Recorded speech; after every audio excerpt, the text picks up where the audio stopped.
Lucas capítulo 7, versículos 18 al 35, mis hermanos. ¿Los tenemos?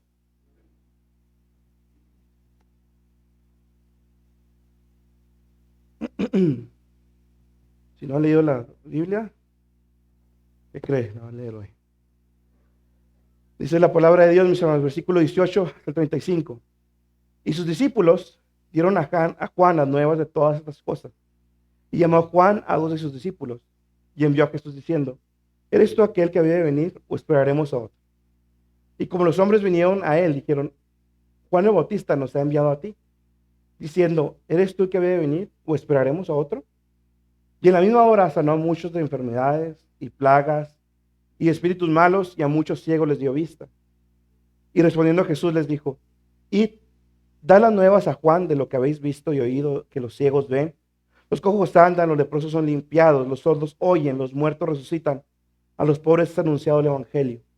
Y bienaventurado el que no fuere escandalizado en mí. Y como fueron los mensajeros de Juan, comenzaron a hablar a Juan, bueno, comenzó a hablar de Juan a las gentes. ¿Qué saliste a ver al desierto? ¿Una caña que es agitada por el viento? ¿Más qué saliste a ver? ¿Un hombre cubierto de vestidos delicados? He aquí, los que están en vestido precioso y viven deleites en los palacios de los reyes están. ¿Más qué saliste a ver? ¿Un profeta? También os digo, y aún más que profeta. Este es de quien está escrito: He aquí envió un mensajero delante de tu faz, el cual aparejará tu camino delante de ti. Porque os digo que entre los nacidos de mujer no hay mayor profeta que Juan el Bautista, mas el más pequeño en el reino de los cielos es mayor que él. Y todo el pueblo oyéndole, los publicanos, justificaron a Dios, bautizándose con el bautismo de Juan. Mas los fariseos y los sabios de la ley desecharon el consejo de Dios contra sí mismos, no siendo bautizados de él. Y dice el Señor: ¿a quién pues compararé a los hombres de esta generación? ¿Y a qué son semejantes? Semejantes son los muchachos sentados en la plaza, y que dan voz de los unos a los otros diciendo, y dicen: os tañimos con flautas y no bailaste, os endechamos y no llorasteis. Porque vino Juan el Bautista, que ni comía pan ni bebía vino, y decís: demonio tiene. Vino el Hijo del Hombre, que come y bebe, y decís: he aquí un hombre comilón y bebedor de vino, amigo de publicanos y de pecadores. Mas la sabiduría es justificada de todos sus hijos. En su lugar, mis hermanos.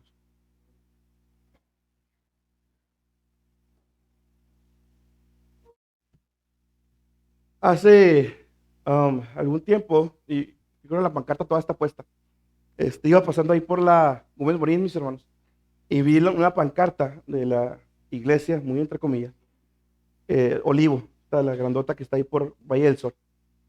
Vi una pancarta que tenía justamente ese texto, el atrás. La pancarta dice, pues así como dice Jesús, dice: yo soy el camino, la verdad y la vida, y ahí se quedaron. A mí me llamó la atención, mis hermanos, ¿por qué se quedan hasta ahí? Digo, la tremenda pancarta, como por omitir esa parte del texto, como por omitir la segunda parte del texto, que la segunda parte del texto, mis hermanos, no es fácil de digerir, perdón. Nadie, nadie, nadie, nadie viene al Padre si no es por mí, dice Jesús. Nadie viene al Padre si no es por mí. Esa segunda parte del texto, mis hermanos, da una exclusividad hacia Jesús, una exclusividad hacia su evangelio, hacia lo que él predicó, y que no hay otro camino que lleva a Roma, no hay otro camino que lleva al cielo, sino que solamente Jesús. Sus acciones externas, mis hermanos, de esta iglesia, nos muestran el Dios que creen. ¿Sí? Uno que no quiere ofender a nadie, que no habla del pecado ni sus consecuencias. Pero, mis hermanos, es muy fácil voltear a ver al del seguir. ¿Y nosotros? ¿Qué hay de nosotros, mis hermanos? ¿Qué dice nuestra manera de vivir acerca del Dios que decimos creer? Dice, voy a decir otra vez lo mismo. ¿Qué dice nuestra manera de vivir acerca del Dios que decimos creer? Porque es muy fácil hablarlo, mis hermanos.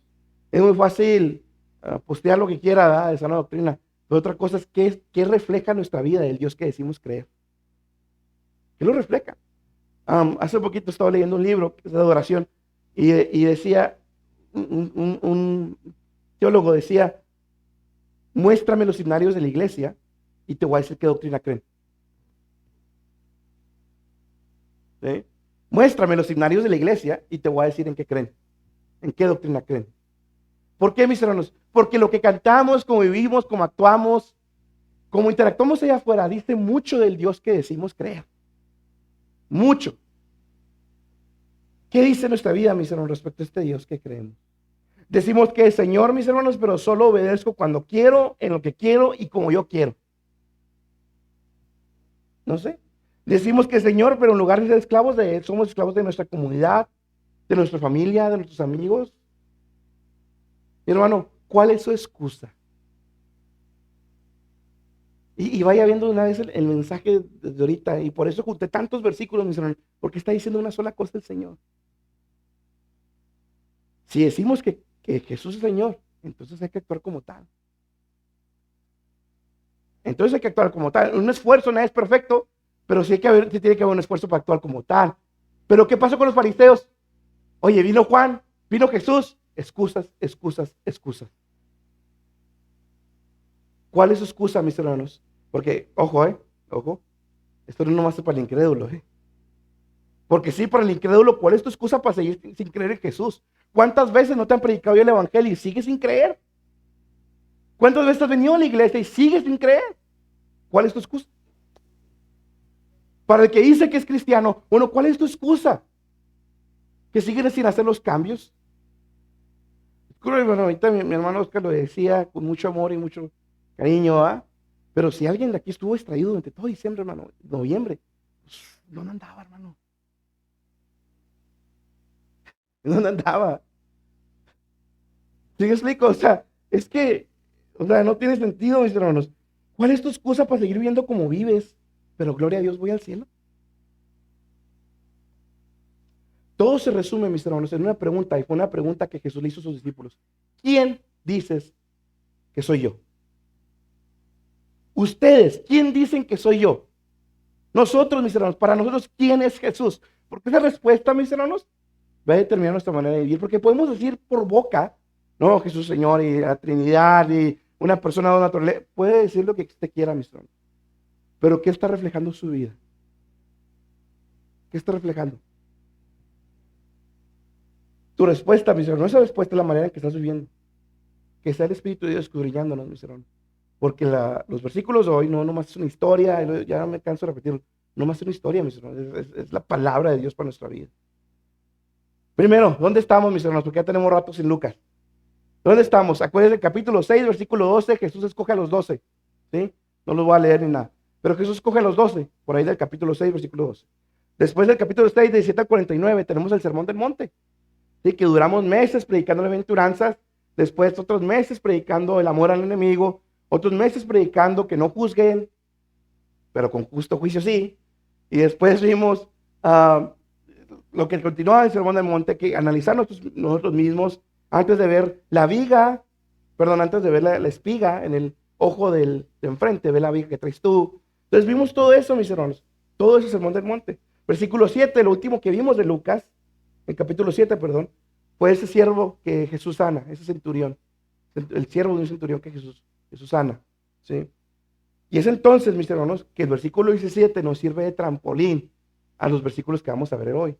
Versículo 17, en Juan 7, 17. Perdón, Lucas 7, 17. Y salió, después de que Jesús sana al siervo del centurión, y salió esta fama de él por toda Judea y por toda la tierra de alrededor. Entonces, ¿qué nos dice este versículo, mis hermanos? ¿Cómo termina este milagro de esa sanidad de Jesús a este siervo? Bueno, termina diciéndonos, Lucas nos pone esa nota y nos dice, pues la fama de Jesús estaba creciendo masivamente, mis hermanos, por toda Judea, por toda la tierra alrededor.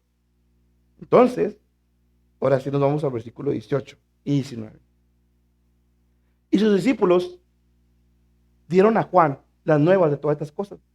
Y llamó a Juan a dos de sus discípulos y envió a Jesús diciendo, ¿eres tú aquel que debe venir o esperaremos a otro?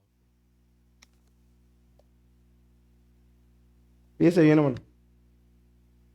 Juan, el Bautista, estaba dudando si Jesús era el Mesías. Juan. O sea, ¿Se acuerdan cuando vimos Lucas en temporada de Navidad? Todo eso, lo que vimos ya hace como un año, los del Paso lo tienen más fresco. Sí, ¿se acuerdan todo lo que vimos de Juan? Cómo Dios obró, y Zacarías, y todo lo que hizo Juan. Y Juan dijo, este es el Cordero bajado del Dios que va a perdonar pecados. Y Juan lo bautizó, y Juan vio milagros. Y ahora Juan está dudando si Jesús es el Mesías. Wow. Juan está dudando si Jesús era el Mesías.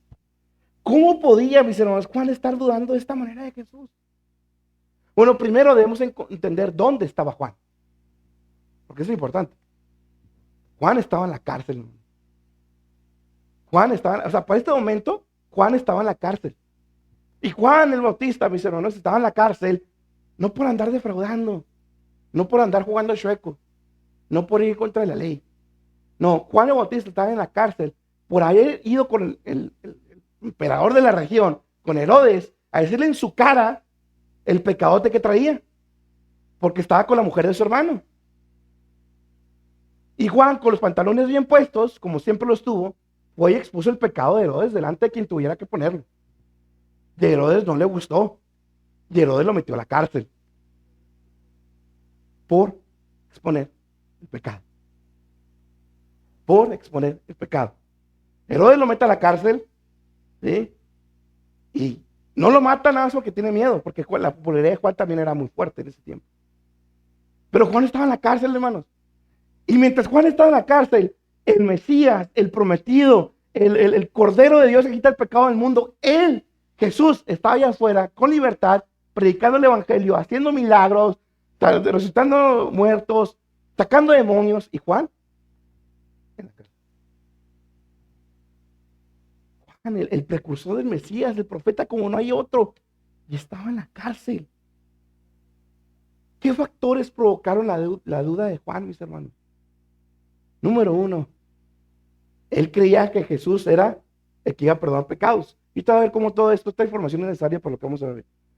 Él creía que Jesús era el que iba a perdonar pecados. Era que el Cordero les quita el pecado del mundo.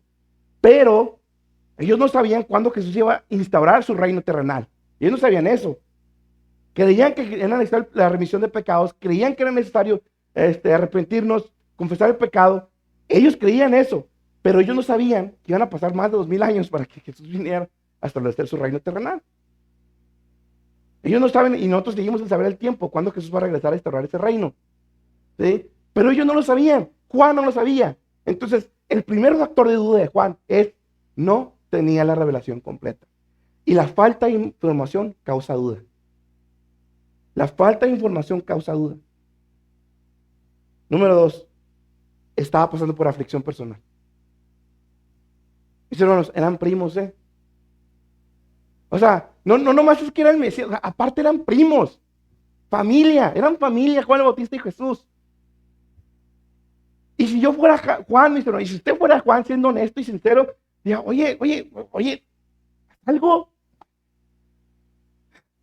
No es así, o sea, tú eres el Mesías, haces milagros, literalmente levantas muertos. ¿No me puedes sacar de la cárcel? Siendo honestos, cualquiera de nosotros le reclamaría hacia Jesús. Y luego aparte familia. Está pasando por aflicción personal, mis hermanos. Pongámonos en su lugar. Dios lo había escogido. Dios lo había marcado desde el seno de su madre, literalmente. Y brincó la criatura en el seno en el vientre de su madre, perdón. Literalmente fue lleno el espíritu desde el vientre de su madre. Había sido obediente, mis hermanos, hasta la cárcel y hasta la muerte lo iba a hacer también. Y Dios le estaba pagando de esa manera. Sí. Sí. Nuestra poca o mucha consagración, mis hermanos, no nos exonera de aflicciones. Nuestra poca o mucha consagración no nos exonera de aflicciones. ¿Quién era Juan Bautista para no estar en la cárcel? ¿Quién somos usted y yo para que no nos metan en la cárcel? ¿Quién somos usted y yo para que no nos dé cáncer? ¿Quién somos usted y yo para que no se nos muera un hijo? ¿Quién somos usted y yo para que... ¿Quién?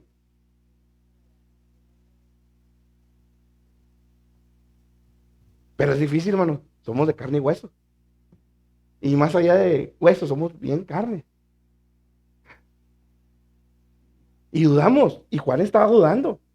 Y muchos cuando están estudiando esto, algunos decían, no, pero que Juan el Bautista, el profeta ahí, espérate, es que es hombre como nosotros, o sea, tiene carne como la mía y como la de usted. Claro que puedo entender que haya dudado. ¿Cuál es el problema de eso, mis hermanos? Idealizamos mucho al hombre, ese es el problema. Idealizamos mucho al hombre. Pablo pecó también, lo vimos en Hechos. Y luego, pero idealizamos mucho al hombre, lo ponemos así como que en un pedestal, mis hermanos. Pero Juan dudó. Además de eso, hay un tercer factor, la influencia de los demás, la influencia del mundo. Porque la fama de Jesús estaba creciendo y todos pensaban que ya iba a venir. O sea, si ellos pensaban que era el Mesías, los que no habían entendido la remisión de pecados, ellos están esperando el reino ya terrenal. El Mesías político, es lo que estaban esperando ellos. Es lo que estaba esperando Israel y lo que sigue esperando todavía. Cuando Juan está en la cárcel, empieza a escuchar a todos los demás, que es el Mesías político, el Mesías político, el Mesías político. Pues oiga, me falta información. Hay una tragedia que Dios no me, que yo predicaba no me libra. Y luego todavía me dicen el político y nomás no veo nada de político.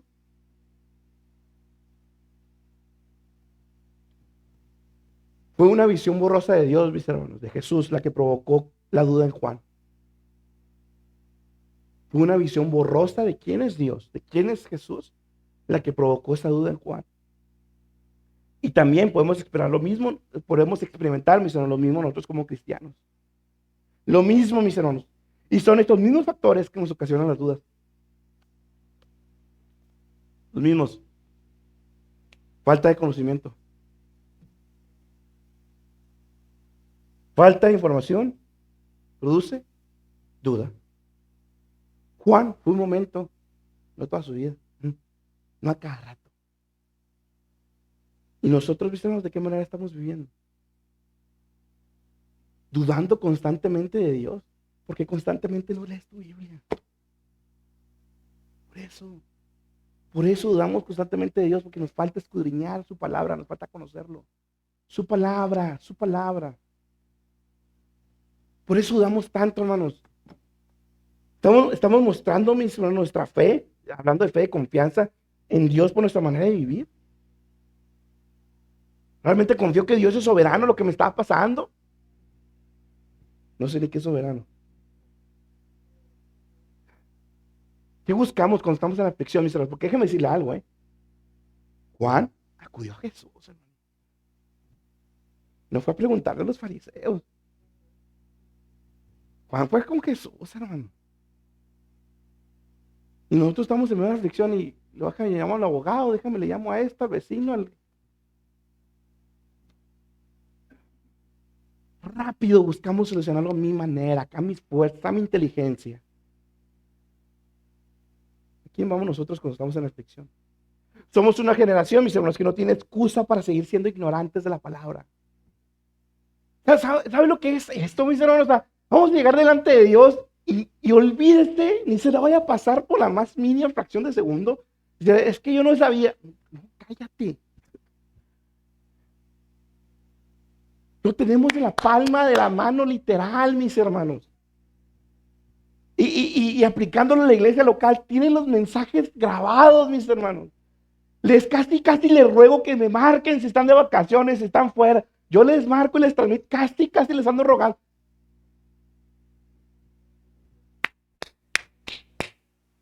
Así de sencillo. Ustedes y yo de manera individual, no camino de salvación. Ustedes y nosotros y yo de manera individual, mis hermanos, vamos a darle cuentas a Dios, mis hermanos. Tenemos las herramientas a nuestra disposición y decimos, no es que no pueda, no quiero, no me interesa, no me es prioridad. Porque, mis hermanos, vamos a hablar claro, ya dejar sin miedo al no ofender. No, hay cristianos que no les interesa. Así de sencillo, no les interesa. Hermanos, va a haber estudio, prepárense. No voy. Y el hermano Germán sí revisa la tarea. Ustedes saben, hermanos, ustedes van a dar cuentas, no yo.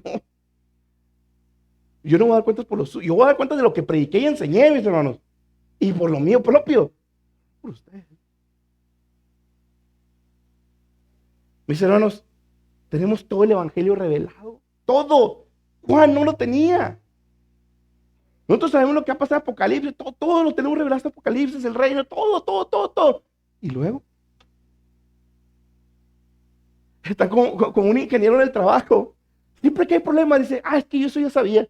Es que yo sé cómo aplicar esas reglas. Es que... ¿Y luego? O sea, ¿de qué me sirve que sepas todo eso si no haces nada? Si sigues igual, tu departamento está sangrando. ¿De qué me sirve? Mis hermanos, es lo mismo. Sana doctrina. Y luego, ¿a mí de qué me sirve, hermano? Las aflicciones, mis hermanos, también siempre van a hacer que nuestra carne reniegue contra Dios. Esa es la primera reacción de nuestra carne, mis hermanos. Renegar contra Dios cuando estamos en aflicción. Nuestro trabajo, amortiguar, como dice Pablo. Amortigua en sus miembros. Siempre buscamos el por qué, pero recordemos que Dios a Job nunca le dio el por qué. Nunca. Básicamente le dijo, yo soy el soberano y te va a pasar lo que yo quiero que te pase. Se acabó. Así de sencillo. Las aflicciones debemos recordar siempre, mis hermanos, pero no vamos a ver eso si no estudiamos. ¿No? Pero las aflicciones, mis hermanos, debemos siempre recordar que sí tienen un propósito en nosotros. Si somos hijos de Dios, siempre tienen un propósito. Aún el castigo de Dios tiene un propósito de nosotros en nuestra vida. Aún cuando andamos de malcriados, mis hermanos, Dios obra para que tenga un propósito en nuestra vida, mis hermanos.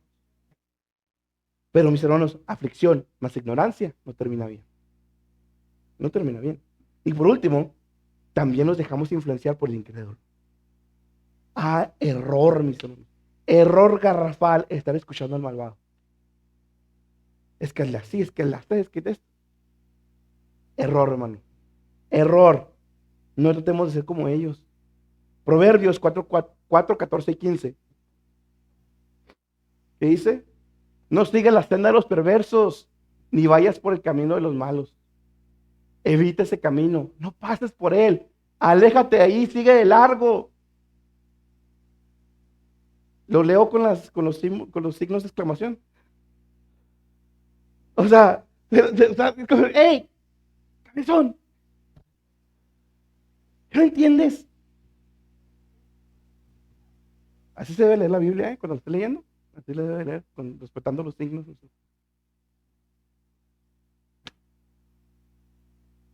Ahora, la respuesta de Jesús. Esa fue la duda de Juan. Ahí viene la revelación o la respuesta de Jesús, versículo 21 al 22. Y en la misma hora sanó muchas enfermedades y plagas y espíritus malos, y a muchos ciegos dio la vista.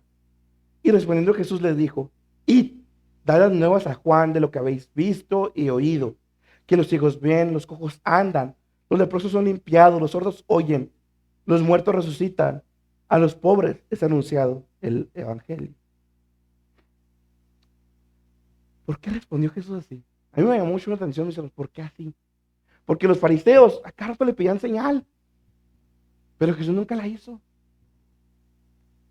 Pero Juan le pidió, no señales, Juan le pidió, oye, ¿eres tú? Y Juan respondió, perdón, Jesús respondió haciendo señales. Ahora, ¿por qué? Esas señales, mis hermanos, están apuntando a la palabra de Dios, a lo que ya estaba revelado de Jesús, del Mesías, de la palabra de Dios. Isaías 35, del 5 al 6. ¿Qué dice profetizando acerca del Mesías venidero? Entonces los ojos de los ciegos serán abiertos, los oídos de los sordos se abrirán. Entonces los cojos saltará como un ciervo y cantará la lengua del mudo, porque aguas serán cavadas en el desierto y torrentes en la soledad. Jesús hizo eso para apuntar a Juan a la palabra. Es como si Jesús le estaba diciendo, hey Juan, ponte a leer, Juan. Ponte a leer. Ponte a leer, o sea, ¿qué no es? Esto es evidencia de lo que está escrito de mí, Juan. Ponte a leer. Eso es como si Jesús estuviera diciendo esto, mis hermanos. La cura para la duda es leer, estudiar, entender y meditar en la revelación de Dios en la Biblia. Mis hermanos, la iglesia de, ay, no me acuerdo, que está en Hechos, hombre, no me acuerdo cómo se llama. Pero esa iglesia, mis hermanos, no me acuerdo, no. Esa iglesia, mis hermanos, escudriñaba todo lo que decía Pablo. Veré, gracias, hermano. Ellos no se tragaban lo que Pablo. ¿Cuántos de ustedes, mis hermanos, cuántos de nosotros vamos a la casa después del mensaje a escudriñar si lo que se nos dijo es verdad? No, no me siento aquí, amén, hermano. Amén, ¿qué? Amén, ¿qué? ¿Se dan cuenta, mis hermanos? Pero mis hermanos, de nada nos sirve reírnos si no vamos a hacer cambios allá afuera.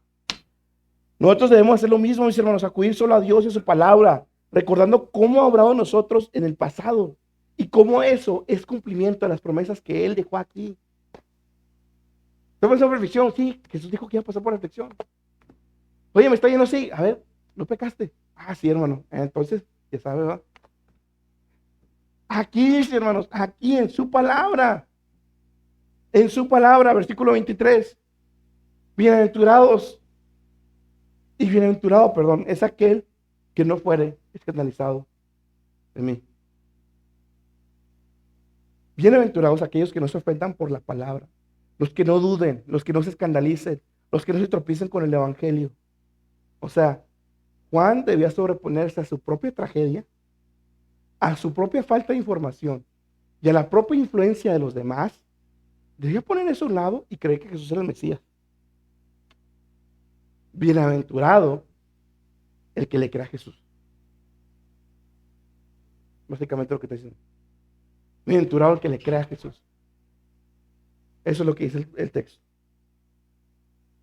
Bienaventurado el que comprende, este otro autor, bienaventurado el que comprende que debemos de confiar en el corazón de Dios cuando no podemos comprender su mano. Bienaventurado el que sabe que debemos de mantener un reverente temor ante la presencia del misterio de los propósitos de Dios. Bienaventurado el que sigue creyendo, pase lo que pase.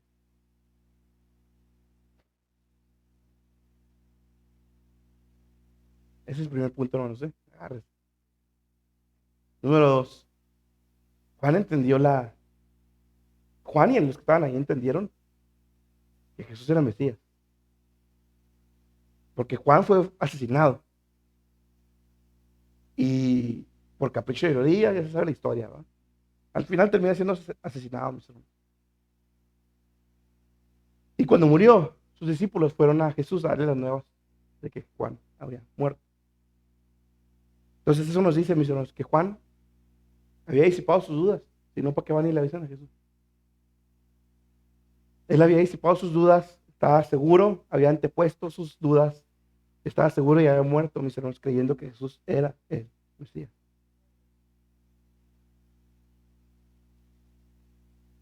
Otra vez pregunto, ¿qué dice nuestra manera de vivir acerca del Dios que decimos creer? Juan mostró convicción hasta su muerte y Jesús reafirma esa convicción con la que vivió Juan. Jesús va a hacer algo ahora que no había hecho antes. Va a elogiar a Juan por la convicción que él tuvo, porque lo que tenía revelado vivió hasta la muerte, firme, fiel hasta la muerte. Fíjense lo que dice, versículo 24-28. Y como se fueron los mensajeros de Juan, comenzó a hablar de Juan a las gentes. ¿Quién comenzó a hablar de Juan a las gentes? Jesús. Es Jesús hablando, ¿eh? ¿Qué saliste a ver el desierto? Una caña que es agitada por el viento. Más que saliste a ver un hombre cubierto de vestidos delicados. He aquí los que están en vestido precioso y visten en delicadezas, en delicias, perdón. En los palacios de los reyes están. Más que saliste a ver un profeta, también os digo, aún más que profeta. Este es de quien está escrito. He aquí envió mi mensajero delante de su paz, el cual aparejará camino delante de ti. Porque os digo que no hay, porque os digo que entre los nacidos de mujeres no hay mayor profeta que Juan el Bautista. Ahí. Todos sus elogios fueron de Jesús a Juan. ¿Qué saliste a ver el desierto? Dije de Jesús, una caña que se agitaba por el viento. ¿Qué está diciendo ahí Jesús? Bueno, Juan no era indeciso. Juan no era indeciso. Tenía una convicción, era firme, no era hipócrita. Juan sabía en lo que estaba creyendo, mis hermanos, y murió creyéndolo. Juan no se dejó mover por lo que decían los demás, mis hermanos. Al final tuvo duda, pero no se dejó mover, se murió así, como mártir, a causa de la verdad del evangelio. Juan era firme, mis hermanos, no se dejó mover. Y tuvo los pantalones de enfrentar a Herodes. Y no hablar bonito, para no caerle mal a nadie. Versículo 25. Dice? ¿Qué está diciendo Jesús? ¿Cómo lo viste vestido? ¿Un hombre cubierto de vestidos delicados? ¿Qué es lo que está diciendo Jesús ahí?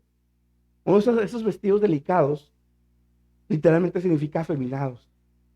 O lo que está refiriendo ahí, mis hermanos, es que no vestía una ropa con adornos, con encajes, ropa bordada de la nobleza. Él no vestía así. O sea, Juan no andaba tratándose de ganar a los de arriba. Juan no andaba tratándose de ganar allá de extranjero, ¿sí? Como los fariseos bien sabían hacer, bien vestidos con ese tipo de ropa de nobleza, ¿sí? Y andando ahí de barberos con los romanos para conseguir cosas o lugares políticos. Juan no era así. Juan no se dejó manipular por el mundo, no se dejó ganar por ellos, no se inclinó para ser recompensado de esa manera. Juan tenía su vida enfocada en el propósito de Dios. Ese es el punto de ese versículo, del versículo 25. Juan tenía una vida enfocada en el propósito de Dios. En lo que Dios le llamó a hacer, mis hermanos. Ya me canso de repetirlo. Dios no me llamó a ser ingeniero, ni a usted a hacer lo que usted quiera. Dios no te llamó a eso, mi hermano, mi hermana, jóvenes. Dios no te llamó a eso. Si estás perdiendo tu tiempo en eso, tan enfocado en eso, y la obra de Dios, y tu comunión con Dios, y estás buscando lo que Dios tiene para ti.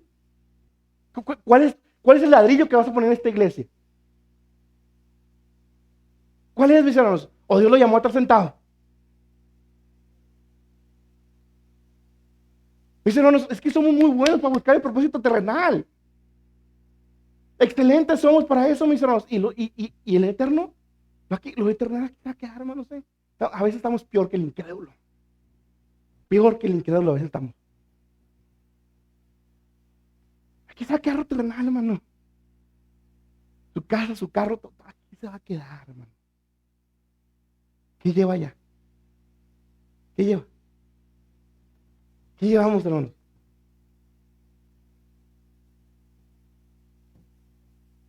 Gloria a Dios, al cielo. Duda que vas al cielo. De verdad se los digo, hermanos. De verdad se los digo. Y no hay en su corazón un fuego así ardiente, algo de, Señor, ¿qué hago en tu obra? Lo más probable es que no es algo, hermano. Va a terminar en el infierno. Así se lo digo. Va a terminar en el infierno. De veras, Dios lo rescató para quedar sentado y échele.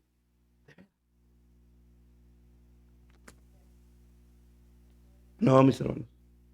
Juan no era solo un profeta. No era nomás un profeta. No. Él fue el que preparó el camino al Mesías. Todos los demás profetas nomás se imaginaron al Mesías, lo vieron de lejos, dice por ahí los versículos. Pero Juan lo vio, mis hermanos. Juan lo bautizó. Juan lo tuvo en sus brazos, allí en las aguas, mis hermanos. Juan lo vio, Juan estuvo con él. Juan vio cuando era la voz del cielo, aquí mi hijo amado, el cual tengo contentamiento. Juan estuvo allí, mis hermanos. Vino a preparar el camino. Gran privilegio, mis hermanos, que tuvo Juan el Bautista. Pero cuando tuvo el momento de exaltarse y de subirse el cuello, no lo hizo. Juan, capítulo 1, versículos 22 y 23.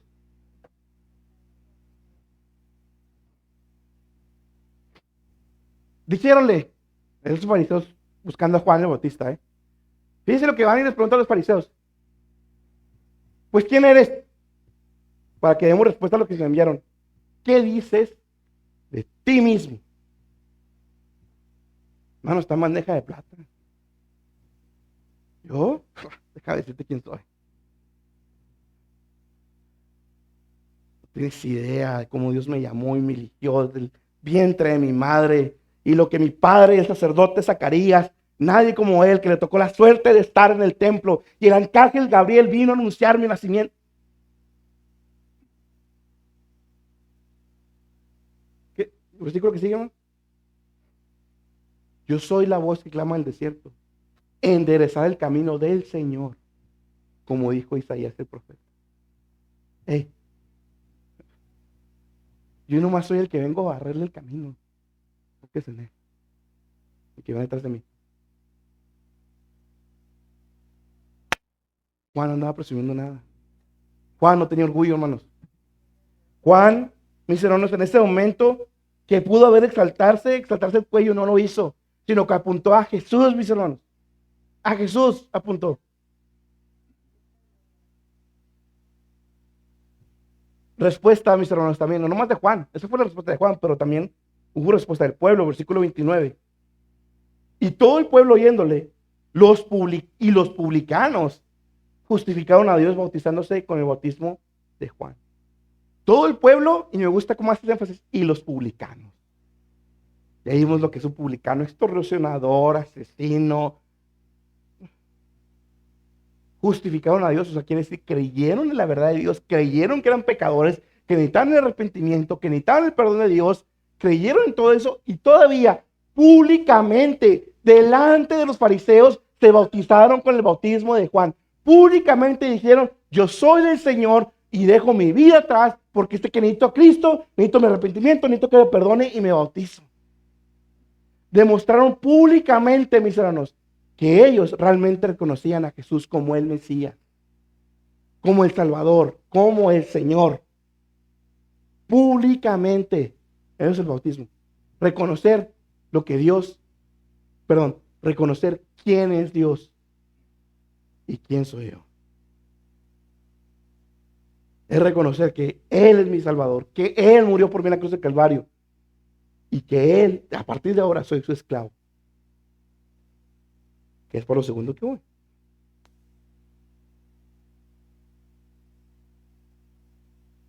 Un conocimiento correcto.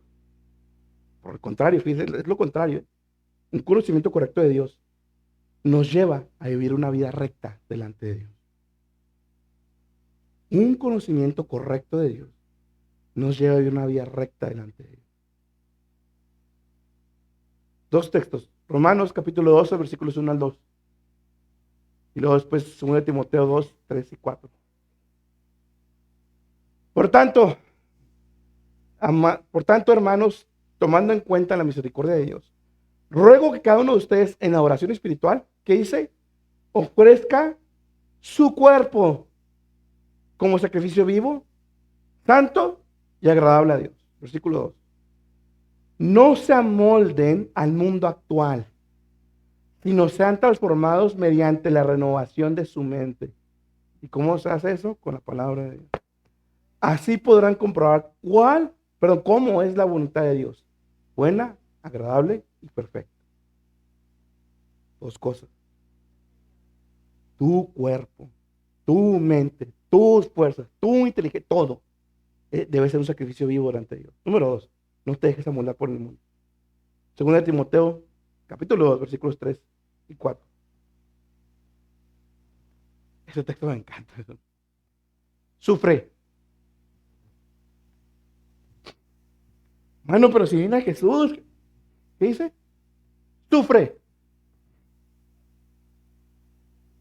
Sufre. Penalidades conmigo, le dice Pablo a Timoteo. Pablo estaba en la cárcel, azotado no sé cuántas veces ya. Y dice Pablo a Timoteo: sufre conmigo sufre penalidades conmigo, como buen soldado de Cristo Jesús. Versículo 2. Ningún soldado en servicio activo se enreda en los negocios de la vida diaria a fin de poder agradar al que lo reclutó como soldado. ¿Qué consecuencias, mis hermanos, hay en nuestra vida de conocer la totalidad del Evangelio, mis hermanos? ¿Qué consecuencias, mis hermanos, ha habido en nuestra vida? ¿Qué resultado ha habido en nuestra vida desde que decimos que somos salvos, mis hermanos? Dice: sufre. Sufre. Yo le decía a mis hermanos del Paso: ¿cuándo fue la última marca por el Evangelio?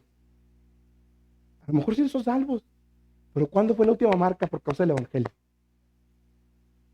La última cicatriz por causa del evangelio. ¿Cuándo? ¿Hace cuánto, hermano? No tengo ni una, hermano.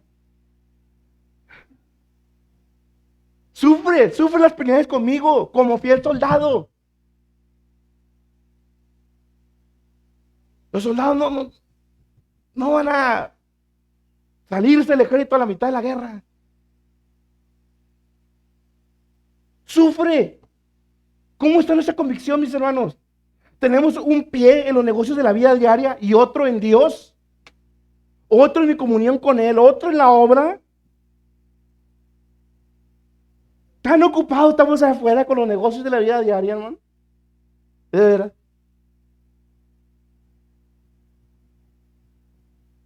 ¿Cómo está nuestra comunión con Dios? Vamos a ser honestos. ¿Cómo está nuestra comunión con Dios? ¿Cuánto oró esta mañana, mis hermanos? No me responda, no me responda, no me responda, por favor. ¿Cuánto oró esta semana? ¿Cuánto leyó su Biblia? ¿Cuánto llenó? No estoy hablando de predicar, de predicar. No. No. Su comunión con Dios Padre. Lo más básico como cristiano. ¿Cómo está?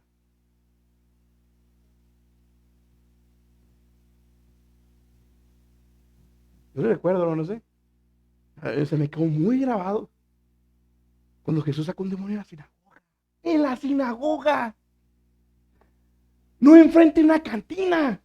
En la sinagoga. Con todos bien vestidos. Gloria a Dios, aleluya. A ver.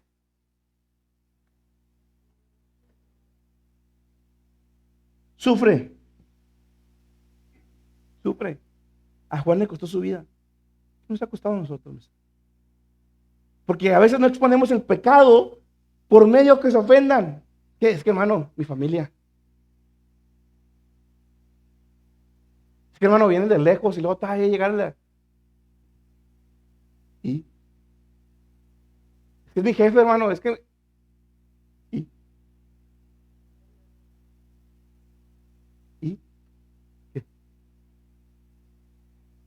¿Qué? No tenga tanto miedo al hombre, hermano. De veras te lo digo.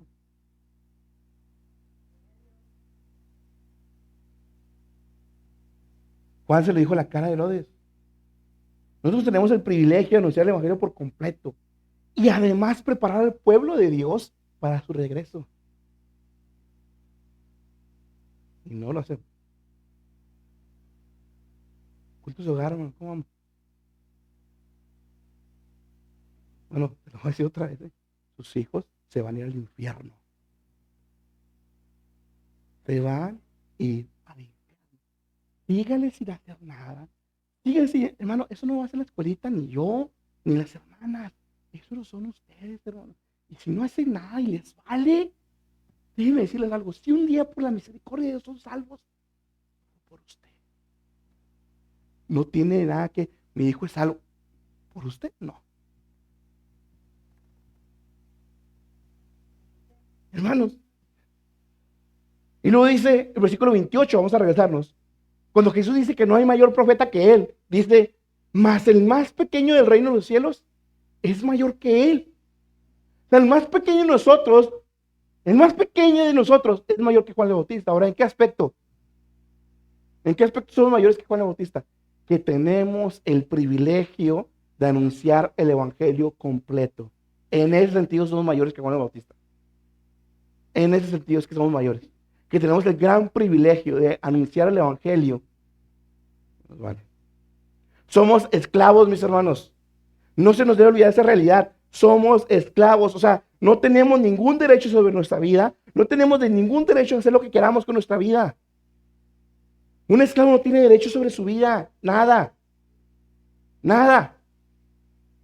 Nosotros tampoco tenemos derecho sobre nuestra vida.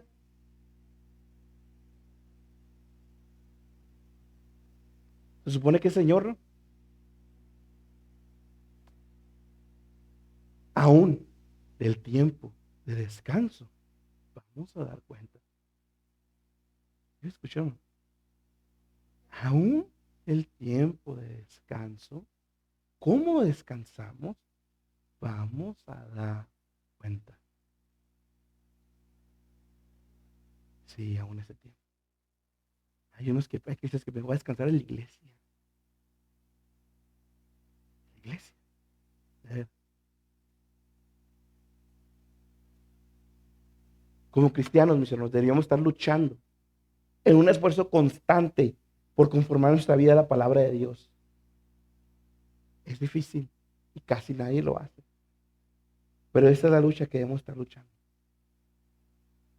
Yo le pregunto a mi hermano en esta mañana, si usted conscientemente, fíjese la palabra que estoy usando, hermanos, si usted conscientemente está luchando esta batalla, la está luchando conscientemente, que cada día debe ser más a la imagen de Cristo, o solo estamos jugando a la iglesia.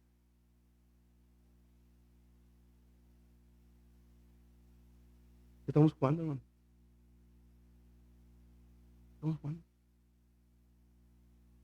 Además, yo estoy tratando ya, ¿sabes? Si no se me olvida, estoy tratando de terminar así todos los mensajes de los domingos. ¿Qué va a hacer? ¿Y ahora qué va a hacer? ¿Y ahora qué va a hacer? ¿Y ahora qué va a hacer? Vamos a ir igual. Decía un predicador, lo escuché la semana, ¿cuál fue el momento más peligroso para la iglesia primitiva? Hablando de la iglesia de Hechos, cuando todos los apóstoles estaban y el evangelio se expandiendo, decía este predicador, ¿cuál fue el momento más peligroso de la iglesia primitiva? Y podríamos pensar todos Nerón, podemos pensar todos Constantino, podemos pensar un sinnúmero de tribulaciones que vieron a la iglesia, o la persecución de Saulo. Pero no, mis hermanos, y nunca lo había pensado de esa manera. El momento más peligroso de la iglesia fue cuando los apóstoles estuvieron tentados a dejarle el ministerio de la palabra por servir la comida a las viudas. Así como escucha. Ese fue el momento más peligroso de la iglesia primitiva. El momento en que los apóstoles se vieron tentados a descuidar la palabra de Dios por servir a las viudas, que es una cosa muy buena y una cosa que tenemos que hacer. Pero mis hermanos, el día que una iglesia donde el pastor tenga que estar viendo por eso es un peligro. Es un gran peligro. He ahí la importancia de los diáconos, de los hombres y mujeres que dicen, hermano, aquí estoy para lo que le pueda servir. Pero no más aquí estoy. Esteban era un hombre lleno del Espíritu Santo. Ese fue el momento más peligroso, mis hermanos. Mis hermanos, queremos que Dios nos use. Hagámonos útiles. Hágase útil, hermano. Hagámonos útiles. ¿Cómo quiero, hermano? Es que yo quiero que Dios me va a llamar y estoy buscando. Hágase útil primero, mi hermano. Primero hágase útil. Ore, escuche, lea, atienda, corrija, hermano. Déjeme decirle algo. Dios jamás, y eso me lo dijo el pastor Carlos, se me quedó bien en la mente. Y es cierto, hasta lo profesional lo he probado. Nadie que no sepa obedecer órdenes va a llegar a tener liderazgo en ninguna parte. Nadie. No, hermano, es que yo ya quiero. No, hermano, discúlpenme. Si no sabe sujetarse, olvídese de dirigir algo. Olvídelo. Hágase útil, hermano. Hagámonos útiles. Es una vergüenza, se los voy a decir así, mis hermanos. Y yo lo he dicho esto varias veces y no hemos hecho cambio. Nuestro hermano pastor no debería que estarte preocupando que por showers, que la convivio, que nada de eso. Y dije dos cosas que se miran así que lo más fresco que tenemos. Me se va a ofender. ¿Por qué tiene que él estar pensando en eso? Esa es ilusión. Y es bíblico, ¿eh? Es bíblico. Tengo todo un estudio, ya lo he dado eso como 2 o 3 veces. Tengo todo un estudio de eso. Bueno, estamos bien a gusto en la casa. Hágase útil, hermano. Hágase útil. Hagámonos útiles. Si no, pues, entonces, ¿qué estamos haciendo? Por otro lado, mis hermanos, Hay algunos que ignoran el mensaje. Hay unos que atienden, hay hermanos que están esforzando, hay hermanos que se esfuerzan por ser útiles, hay hermanos que están listos para la obra, que están orando, hay hermanos que están constantemente. Amén. Hay hermanos que responden bien al evangelio, pero también hay otros que no. Versículo 30. Mas los fariseos y los sabios de la ley desecharon el consejo de Dios contra sí mismos, no siendo bautizados de él. ¿Quién? Los fariseos, los doctores de la ley. Desecharon el consejo de Dios. No quisieron arrepentirse, no quisieron caer ante los pies de Dios. No estuvieron dispuestos a reconocer su pecado, mis hermanos. Y así muchos siguen sin estar dispuestos a reconocer su pecado. Siguen sin estar dispuestos.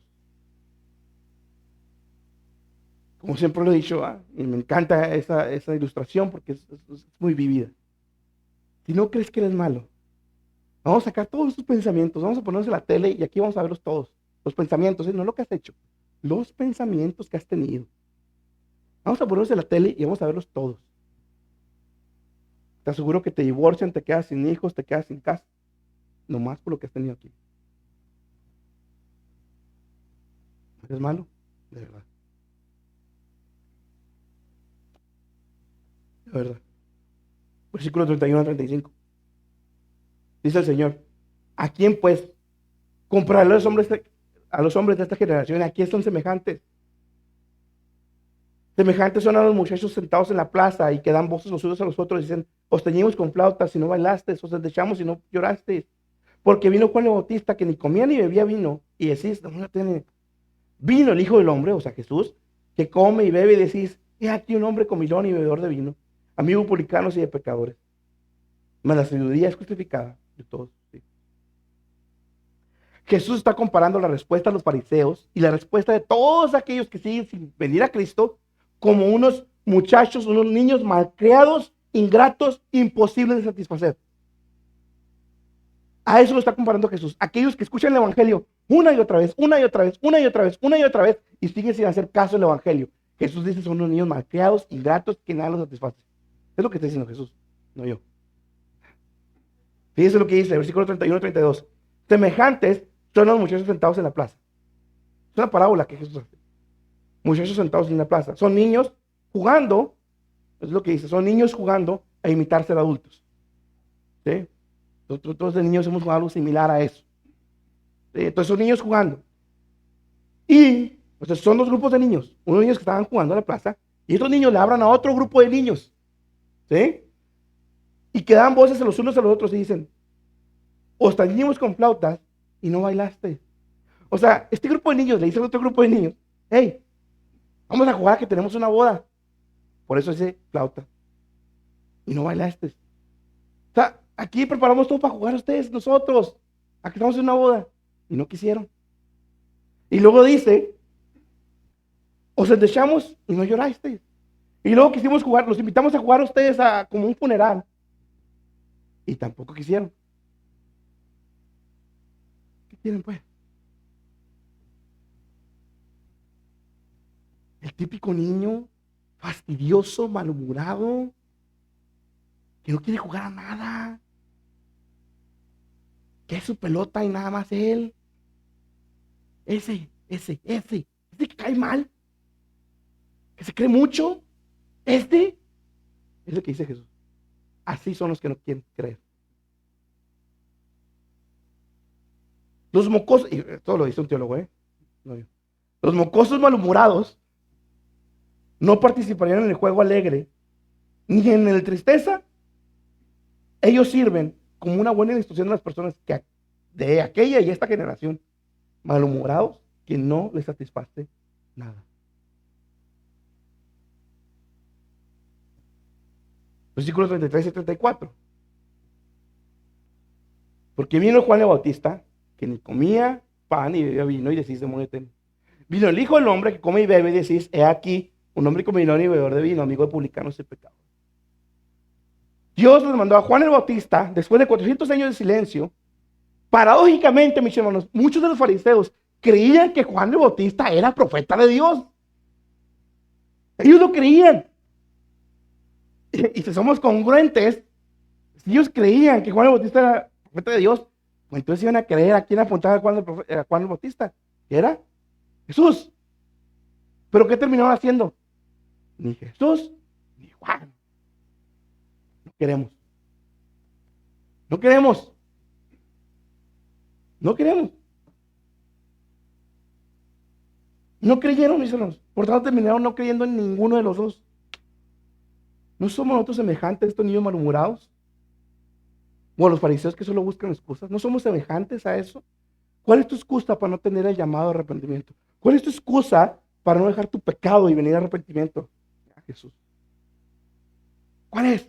Porque has ofendido a Dios. No tienes esa escapatoria. Quebraste la ley y por lo tanto tienes que pagarlo. Y la única manera de pagarlo hay nomás dos maneras. O en el infierno eternamente o que Jesús pague por ti en la cruz de Calvario. Pero sigues sin hacer nada. Sigues pensando que no va a pasar nada. Hermano, llevo 20 años viniendo a la iglesia. No pasa nada, hermano. Es más, nací en el evangelio, hermano. Nunca ha pasado nada. Mire, completito estoy. Tiempo al tiempo. Y si te digo, te mueres sin reconciliarte con Dios, estás seguro, porque la Biblia lo asegura, que vas a abrir los ojos en el infierno. Ahí también está Dios, amén, con toda su ira sobre ti. ¿Tuviste tiempo? Claro que tuviste tiempo. Se te dijo, se te anunció y no quisiste. ¿Qué más quieres, pues? ¿Qué quieres? ¿Qué quieres? Señales. Jesús hizo señales y no creyeron. Judas. No sabemos quién es Judas, ¿no? Que sucedió. Judas vio todos los milagros de Jesús y no creyó. ¿Quieres que un ángel descienda del cielo? No te vas a creer. Que alguien se sane ahorita, no te vas a creer. Vas a venir por un mes y luego ya no te voy a volver a ver. Hermanos, no nos salgamos tan rápido de la foto. ¿No somos necios también nosotros? Como esos niños malhumorados que solo están buscando excusas. También hay cristianos, mis hermanos, que son necios cuando su pecado, su falta de compromiso, su tibieza espiritual es expuesta y en lugar de hacer cambios, hacen excusas. En lugar de buscar cambiar en su vida y consagrarse, hacen excusas. No, es que a mí nomás cuando predica, hermano, joder. No, es que ya te hace mucho que no viene más, hermano. No, es que ninguno de los dos, la verdad, no. Nomás yo me alimento en internet, hermano. ¿Qué quiere, hermano? Porque ni conmigo, ni con el pastor, ni con los de internet luego cambio, hermano. ¿Qué quiere, hermano?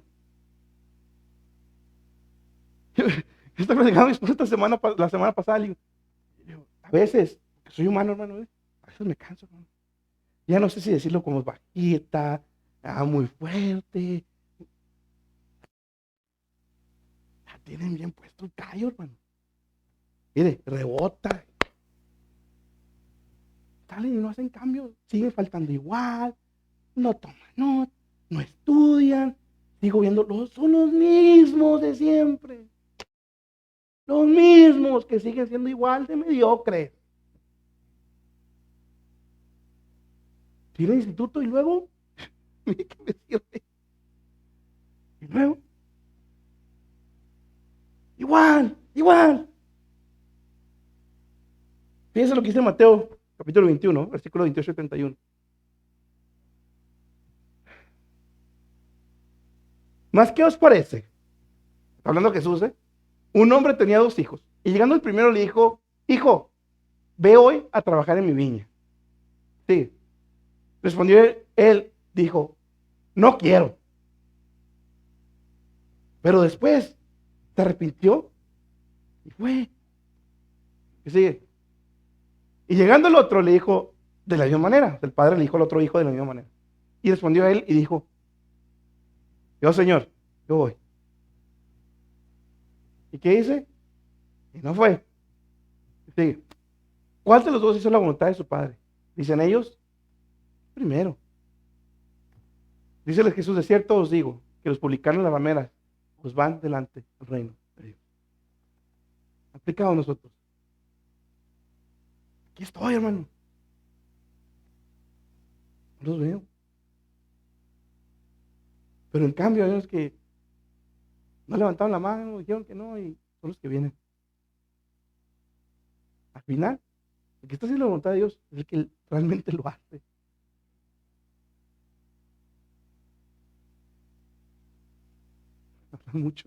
Hablamos mucho. Y luego, muchas veces los mismos que hacen esas excusas, los mismos que buscan excusas, mis hermanos, son los primeros en crear chismes, son los primeros en crear disensiones, calumnias, andan brincando de iglesia en iglesia porque nadie los aguanta, porque se la pasan con problemas tras problemas en cada iglesia que pisan, nadie los quiere, todos están mal, menos ellos.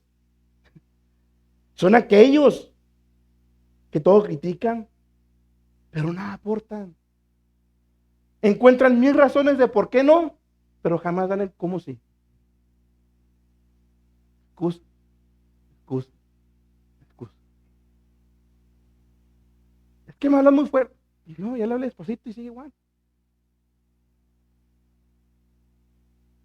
Necios somos, mis hermanos, niños malhumorados, cuando se nos dice de 1001 maneras diferentes. Porque gracias a Dios somos una iglesia que puede disfrutar de la multiforme gracia de Dios. Porque más de 2 hermanos predican en esta iglesia. Todos tienen la oportunidad de predicar, la gran mayoría. Y la multiforme gracia de Dios se manifiesta a nosotros de diferentes maneras, no nomás con el hermano Joel y yo.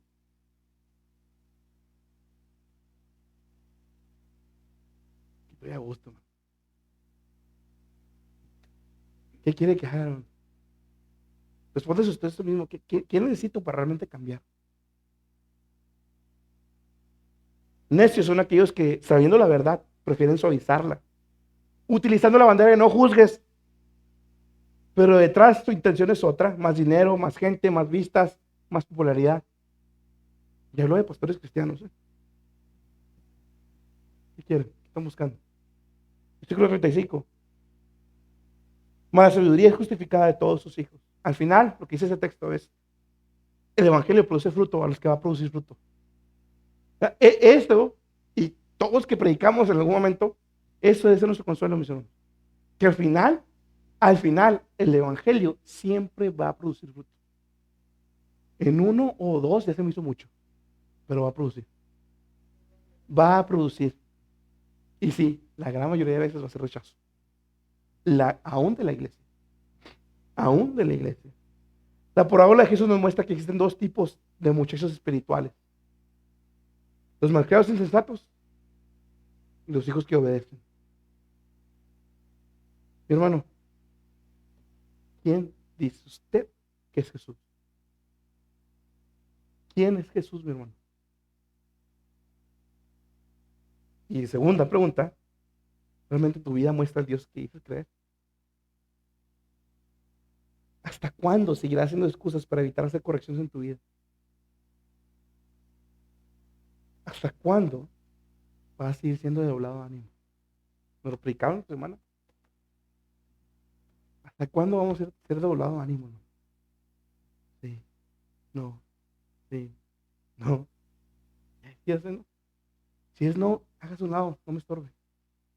No nos estorbe. De verdad se lo digo, no estorbe. Hermano, yo cada año a los músicos les digo: hey, y a mis hermanos que me dieron multimedia, díganme,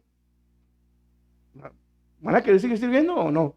Y díganmelo directo, no pasa nada. Si no va a ser, pues no, ya se acabó. Yo se los digo: bueno, o sirve o deja de servir.